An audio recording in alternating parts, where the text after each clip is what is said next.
গঙ্গাপদ্মা ভাঙনে মালদা মুর্শিদাবাদ ডুবছে। দিল্লি থেকে পয়সা নেই, আর রাজ্যে যেটুকু পয়সা আছে সবই না ইয়াসমিনের একাই পেট ভরছে না, ওই খেয়ে মরে যাচ্ছে।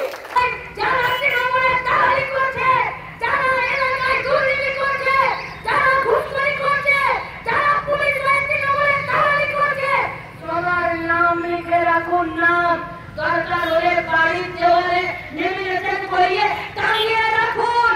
পালা বদল হবে রাজনীতির নিয়মে, সেদিনকে এদেরকে বাপ বলে খাওয়াবো, কাউকে রোল করা যাবে না।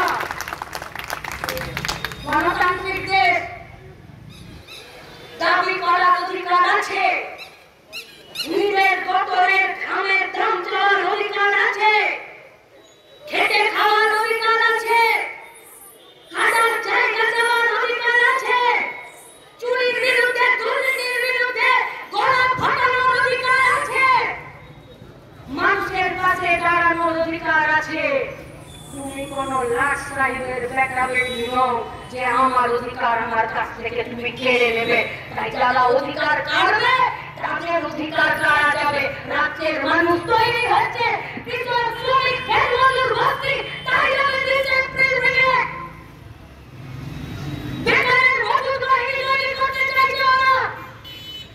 নেই পশ্চিমবঙ্গে কাজের করলে সরকার যদি ঘুষ না দিত কেউ ঘুষ দেওয়ার ঠিকানা পেত না।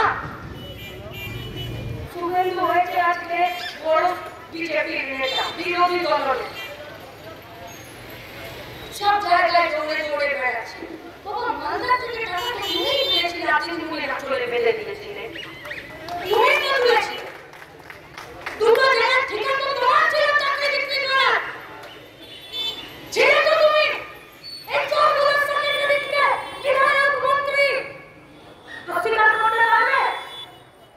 আজকে তুমি পশ্চিমবঙ্গের বিধানসভার বিরোধী দলের নেতা, বাইরে এসে ফটফট করে তোমার খুব সময় ভিতরে দিয়ে তোমাকে কি ইনজেকশন দিয়ে দেয় চুপ করে থাকা।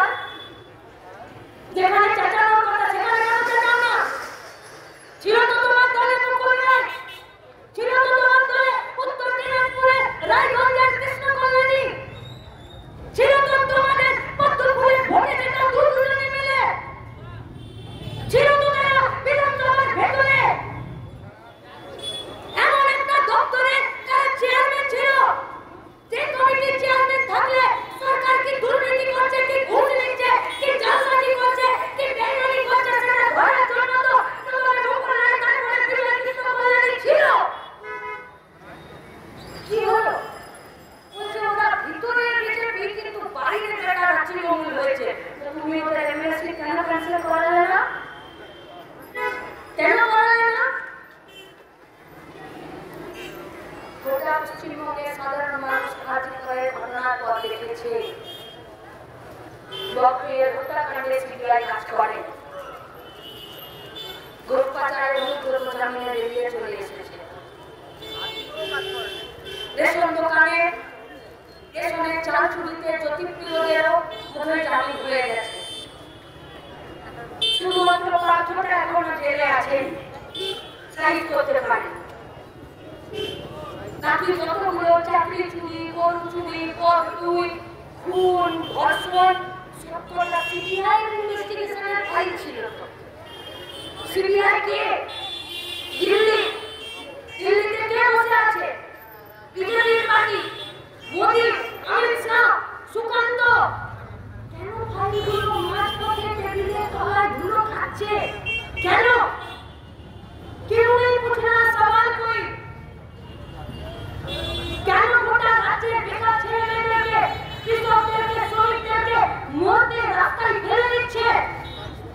কার কাছে যাব?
নোটিশ চলে আসবে।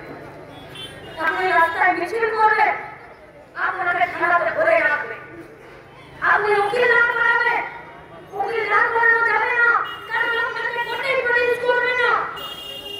তাহলে আপনার কি হবে? আপনি 2 বছর জেলে বসবেন, তারপরে আপনার বিচার শুরু হবে। মানুষকে কি ছাগল মনে করছে বিজেপির পার্টিটা আর পশ্চিমবঙ্গের তৃণমূল কংগ্রেসের পার্টিটা? এখন চুরি করে লুট করে শেষ করে দিচ্ছে। বেহায়ার গায়ে গাছ করলে বলে ছায়া হয়, সেরকম তৃণমূল করছে। আর বিজেপির পার্টিটা একটার পর একটা আইন প্রণয়ন করে আমাদের যে অধিকার ছিল সেই অধিকারগুলোকে একটার পর একটা কেটে দিচ্ছে। আমরা রাস্তায় নানের পার্লামেন্টে লাল ঝান্ডা 3-4 জন আছে, নানের পশ্চিমবঙ্গের বিধানসভাতে লাল ঝান্ডা। দিল্লির ভেতরে পার্লামেন্টের ভেতরে যদি এমপিরা থাকতো, পশ্চিমবঙ্গের বিধানসভার ভেতরে যদি লাল ঝান্ডা এমএলএরা থাকতো, হরিশ্চন্দ্রপুরের মতন এই গোটা রাজ্যে পঞ্চায়েতগুলোতে, পৌরসভাগুলোতে, কর্পোরেশনগুলোতে যদি লুট না করে সেখানে যদি লাল ঝান্ডা থাকতো, इन लोगों का बाप का मदद नहीं था वोट पिलाने का, इन लोगों का बाप का मदद नहीं था আমাদের পশুদের দাম্ভিক বাড়িওয়ালার।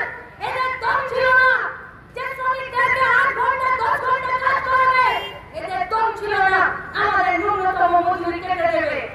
তাই আজকে গোটা ভারতবর্ষে একটার পর একটা ওরা যে আইন তৈরি করছে, তা ওয়াকফ হোক, তা সমকর বিল হোক, তা শুধু মানুষের ভয় ঢোকানো আর বিভেদ করার জন্য।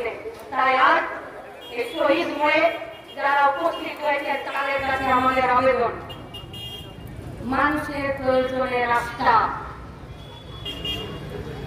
মানুষ পয়সা দেয় বলে পুলিশের বেতন, মানুষ চাই বলে ভোট আছে, মানুষ গ্যাসের টাকা খরচা করে সরকারের পোশাকারে, ট্যাক্সের টাকা দেয় বলে সরকারের নীল বাতি জ্বলে। তাই আজকে মানুষকে ঠিক করতে হবে, লাঠি খাবে না ঘুরে দাঁড়াবে, লাঠি ফেলে দিন শেষ, ঘুরে দাঁড়ালে লাঠির মজা আছে। তাই আমাদেরকে ঠিক করতে হবে যে ঘুরে দাঁড়াতে হবে। আর যারা লাঠি আর লাঠি দাঁড়াতে গোটা রাজ্যে আর গোটা দেশে মেহনতি মানুষের ঘামে দাম দিতে চায় না, তাদের লাঠি আর তাদের লাঠিকে বুঝে নিতে 30 এপ্রিল ব্রিগেডের মাঠে আরো একবার সবার সাথে দেখা হবে। ইনকালাব জিন্দাবাদ।